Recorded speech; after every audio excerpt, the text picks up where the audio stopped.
হরে কৃষ্ণ।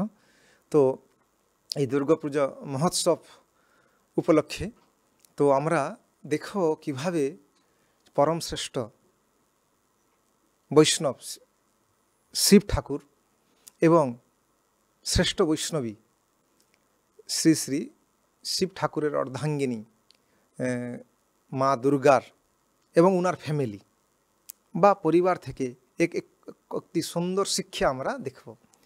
তো দেখুন, মা দুর্গার যে ফ্যামিলি পরিবার, মায়ের বাহন হচ্ছে কি সিংহ, বা কোনো কোনো জায়গাতে আপনি দেখবেন বাঘ, তো সিংহ।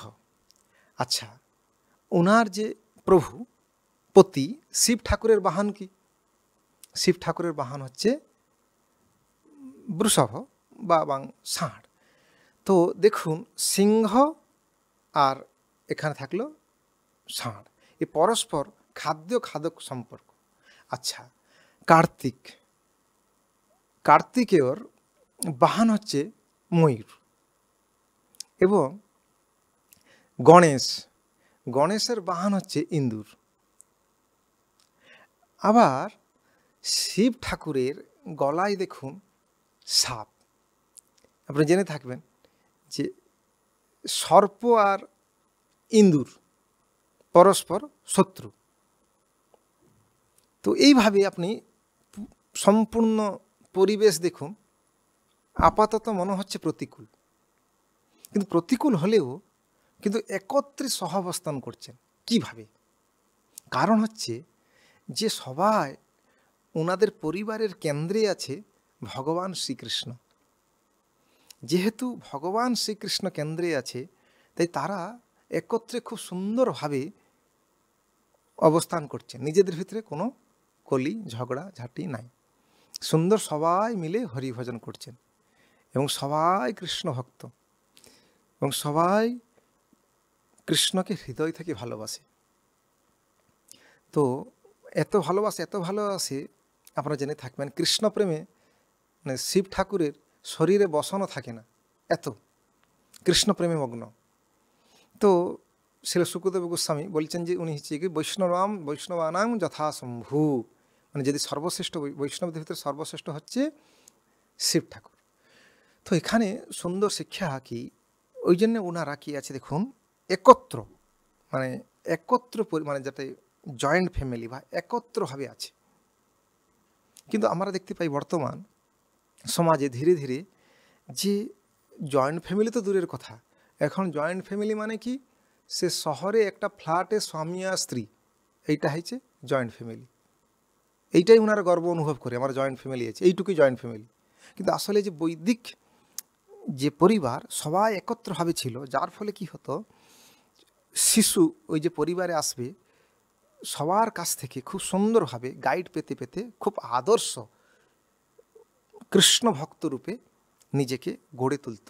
কিন্তু বর্তমান কি হচ্ছে, যে যার মতো, মানে যেহেতু একান্নবর্তী পরিবার নাই, স্বামী স্ত্রী থাকে, দুজন যে যার কার্যক্ষেত্রে চলে যায়, এবং শিশুকে কোথায় দিয়ে যায়, ওই চাকরানির হাতে দিয়ে যায়, যার ফলে শিশু কৃষ্ণ ভক্ত তো হওয়া দূরের কথা, শুদ্ধ ভক্ত হওয়া দূরের কথা, উনি কি হচ্ছে দেখুন, ধীরে ধীরে ভদ্র মানুষও থাকতে পারছে, হয়তো হতে পারছে না। বহু শিক্ষিত হওয়ার পরও যেহেতু চরিত্র ঠিক থাকছে না, কিছুদিন পরে দুর্নীতিগ্রস্ত হয়ে জেলে বসে থাকছে, বা চরিত্র ঠিক থাকছে না। আর আপনারা জেনে থাকবেন যে যদি কার এই স্বাস্থ্য নষ্ট হয়, তাহলে হয়তো তার কিছুটা নষ্ট হলো, মানে যদি তার কিছু টাকা নষ্ট হয় তাহলে কিছু নষ্ট হলো, স্বাস্থ্য নষ্ট হলে বহুত কিছু নষ্ট হলো, কিন্তু যদি তার চরিত্র নষ্ট হয়ে যায় তাহলে সব কিছু নষ্ট। এই যে ছোট শিশু যখন বড় হচ্ছে, ধীরে ধীরে একজন কৃষ্ণ ভক্ত হওয়া তো দূরের কথা, জীবনে মুক্তি পাওয়া তো দূরের কথা, যে জন্য এই জগতে এসেছিল, একটা ভদ্র ব্যক্তিত্ব হয়ে উঠতে পারছে না। তার বহু কারণ, তার ভিতরে একটা কারণ হচ্ছে এইটা, যেহেতু একান্নবর্তী পরিবার থাকতে পারছে না। কিন্তু আমার মা দুর্গা বা শিব ঠাকুরের পরিবার থেকে সুন্দর শিক্ষা পাচ্ছি যে কিভাবে কৃষ্ণকে কেন্দ্র করে জীবনযাপন করলে যত বিরোধ থাকুক, যত প্রতিকূল পরিবেশ থাকুক, কিন্তু খুব সুন্দরভাবে অপূর্ব সাংসারিক জীবনযাপন করতে পারবে। খালি সাংসারিক জীবনযাপন করতে পারবে না, যেহেতু কৃষ্ণকে ভালোবাসছে, তারা পরিবারে থেকেও তারা অন্তিমে ভগবান শ্রীকৃষ্ণের চরণ কমল কৃষ্ণ প্রেম লাভ করতে পারবে। যেরকম আমরা শ্রীমন মহাপ্রভুর পার্শ্বদগণের চরিত্রে দেখতে পাই, ওরা আপাতত গৃহে থাকলেও যেহেতু মহাপ্রভুকে হৃদয় থেকে ভালোবাসত, তাই যেরকম শ্রীবাস ঠাকুরের বহুত বড় ফ্যামিলি, তারা একত্র ছিল, নিজেদের ভিতরে কোনো গণ্ডগোল নেই। কেন না, মহাপ্রভুকে হৃদয় থেকে ভালোবাসত। যেরকম যখন শ্রীবাস ঠাকুর পুত্র মারা গিয়েছিল, তখন মহাপ্রভু বলছে, যখন মহাপ্রভু বহু পরে জানলো, তখন উনি জিজ্ঞাসা করছে তুমি আমাকে কেন বলোনি? তখন বলছে প্রভু শিরে বজ্র পড়ি। তখন উনি বলছেন প্রভু যে একটি তনয় মরিয়াছে না, তাহে কিবা মর দুঃখ, যদি সব মরে তবারে হেরিয়া তবু তো পাইব সুখ।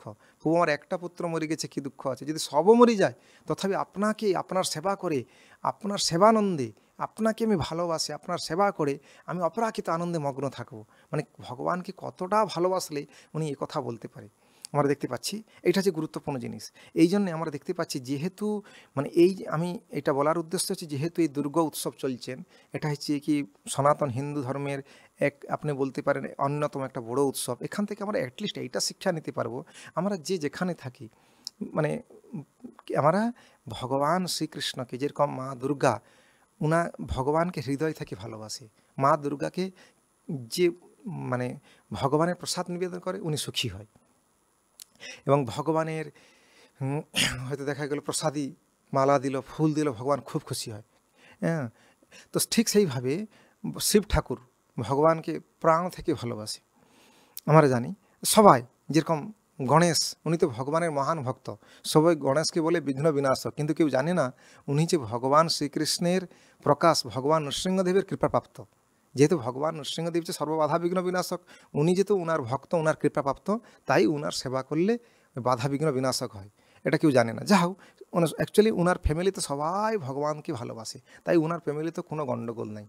এটা হচ্ছে গুরুত্বপূর্ণ জিনিস। নাহলে আমরা আধুনিক পরিবারে দেখি বিশাল বড়, দেখা গেল আগে লেখে বাড়ির সামনে লিখে রেখেছে শান্তি নিকেতন বা শান্তির নীড়, কিন্তু ভিতরে দেখুন পরস্পর ঈর্ষা দেশ, কেউ কাউকে দেখতে পাচ্ছে না, এবং বাড়িতে অন্যায় অনাচার হচ্ছে, এবং সুযোগ পেলে একে অপরকে ছবল মারছে, মানে এইরকম পরিস্থিতি। কেন?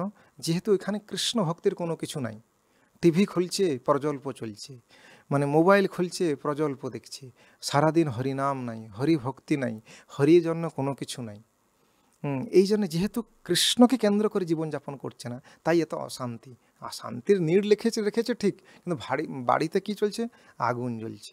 এই জন্য আমরা এই দুর্গা উৎসব উপলক্ষে মার কাছ থেকে এইটা শিক্ষা নিতে পারি, বা মার কাছে প্রার্থনা করতে পারি, হে মাতা আপনি কৃপা করুন, আপনার মতো আমার ভগবানকে আমি হৃদয় থেকে ভালোবাসি। তাহলে কি করব? এই জীবনে আপনি সুখে থাকবেন, ধীরে ধীরে ধীরে ধীরে আনন্দের সাগর ডুবতে যাবেন, এবং জীবনের যে মূল লক্ষ্য, যেই জন্যে আমরা এই জগতে এসেছি, সেই যে অপ্রাকৃত কৃষ্ণ প্রেম, যেটা আমরা জন্ম ধরে খুঁজছি, সেইটা আমরা এটা লাভ করতে পারবো। এটা হচ্ছে গুরুত্বপূর্ণ, এবং নিজেদের ভেতরে কোনো গণ্ডগোল থাকবে না।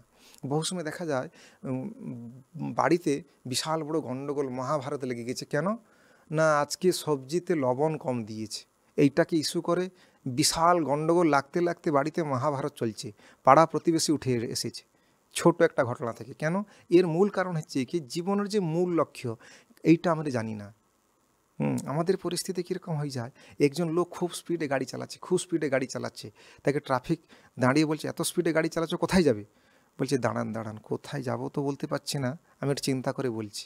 তার মানে কি বলবেন সেই লোকটাকে? এত স্পিডে গাড়ি চালাচ্ছে, কোথায় যাবে সে জানে না। তার মানে আপনি হাফ পাগল বলতে পারেন, বা হয়তো মাথা একটু খারাপ হয়ে গেছে। ঠিক সেইভাবে এই জগতের লোক সেই রকম। এই জন্যে যে এই মা দুর্গার যে সম্পূর্ণ এই দুর্গা উৎসব থেকে আমরা এই শিক্ষাটা যদি গ্রহণ করতে পারি, তাহলে এই দুর্গোৎসবটা সফল হবে।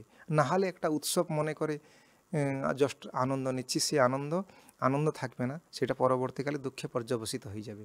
কিন্তু যদি এই শিক্ষা নেই, ভগবান শ্রী রাধা মাধবকে প্রাণ থেকে ভালোবাসি, উনাকে কেন্দ্র করে সাংসারিক জীবন করি, তাহলে যে এই পরিবারে ঝগড়া ঝাঁটি অশান্তি দূরে চলে যাবে। অ্যাকচুয়ালি আপনি হয়তো আপাতত বাড়ির সামনে লেখেন শান্তির নীড় বা শান্তির নিকেতন, কিন্তু আপনার অ্যাকচুয়ালি শান্তিতে আপনার বিরাজ করবেন, আপনার অনুভব করতে পারবেন। তার প্র্যাকটিক্যাল প্রমাণ, এটা খালি আমি থিওরিটিক্যাল বলছি না, প্র্যাকটিক্যাল আপনি দেখতে পাবেন। সারা বিশ্বে ইসকনের যে লক্ষ লক্ষ ভক্ত, ওরা মানে কত সুন্দরভাবে অবস্থাপন করছেন। যেরকম আপনারা জেনে থাকবেন রাশিয়া ইউক্রেন কত বছর ধরে যুদ্ধ চলছে, তাই না? একে অপরকে দেখতে পাচ্ছে না, কিন্তু এখানে আপনি দেখবেন এই রাশিয়ান ভক্ত এবং ইউক্রেনের ভক্ত একে অপরে ভাইয়ের ভাইয়ের মতো জীবনযাপন করছে, আলিঙ্গন করছে, হরিনামে উদণ্ড নৃত্য কীর্তন করছে। দেখুন, মার পেটের দু ভাই থাকতে পারছে না, ঝগড়া লাগাচ্ছে, কিন্তু এখানে দেখুন মানে হাজার হাজার লক্ষ লক্ষ অন্যান্য বিভিন্ন মার পেটের ছেলে, মানে বিভিন্ন দেশ থেকে, বিভিন্ন জাতি থেকে, বিভিন্ন ব্যাকগ্রাউন্ড থেকে এসেছে, কিন্তু একত্র থাকছে। কেন না, তারা অ্যাকচুয়ালি এই যে মা দুর্গা বা সর্বশ্রেষ্ঠ বৈষ্ণব শিব ঠাকুরের এই ফ্যামিলি থেকে শিক্ষা নিয়েছে যে আমরা জীবনে একমাত্র লক্ষ্য রাখবো শ্রীকৃষ্ণ, কৃষ্ণকে হৃদয় থেকে ভালোবাসবো, উনার সেবা করব, আমি যাহাবি করি উনার জন্য করব, এটা হচ্ছে কেন্দ্রে। তাহলে তারা দেখুন, আপনার প্র্যাকটিক্যাল, আপনি এখানে আসুন, আপনি প্র্যাকটিক্যাল দেখতে পাবেন। এরকম নয় যে আমি যেহেতু ভগবান রাধা মাধবের চরণ কমলে আছি তাই আমি উনার গুণগান করছি, না, এটা যে প্র্যাকটিক্যাল ফ্যাক্ট, আপনি আসে নিজে দেখুন প্র্যাকটিক্যাল। এবং সারা বিশ্বে যেখানে ভক্ত আছে শান্তিতে একত্রে সহাবস্থান করছে, পরস্পর ঈর্ষা দেশ নাই। এটা হচ্ছে গুরুত্বপূর্ণ শিক্ষা। তাহলে এইটা আপনি গ্রহণ করতে পারলে আপনি অপ্রাকৃত আনন্দে থাকবেন, আনন্দ সাগরে ডুবে যাবেন। তো এই দুর্গোৎসব উপলক্ষে এইটা আমার আপনাদের প্রতি অনুরোধ। হরে কৃষ্ণ, জয় শিল প্রভুপাদ।